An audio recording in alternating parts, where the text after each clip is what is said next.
তুমি তোমার কাছ থেকে অসুস্থ, কাতর আর ক্লান্ত শরীর নিয়ে ফিরে আসলে। অসুস্থ আর ক্ষুধা শরীর নিয়ে জড়সড় হয়ে শুয়ে পড়লে বিছানার এক কোণে। অনেক সময় পার হয়ে গেল, তোমার অবস্থার কোনো পরিবর্তন হলো না, কিংবা কেউ তোমার খোঁজও জানলো না। একটা মানুষের কত রকমের কাছের মানুষ থাকে।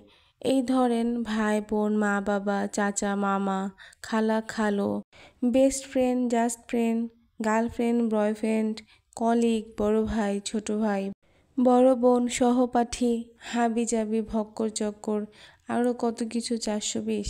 কিন্তু তোমার এমন কেউ নেই যে তোমার এই খারাপ সময়ে তোমার খোঁজ খবর নিবে বা নিয়েছে। একবার ভেবে দেখেছো কি তোমার জীবনে প্রাপ্তি বলতে আসলে কি কিছু আছে? এরকমও হয় স্ট্রেঞ্জ না? অসহায় হয়ে এক রাউন্ড বসে বসে কান্না করলে তাতে কারো কিচ্ছু হলো না। একাকিত্ব কি তবে একেই বলে? আবার কি একে অসামাজিকও বলে? আচ্ছা, এ যুগে এসেও এমন হওয়ার কারণ কি? নাকি তুমিই ব্যাকডেটেড?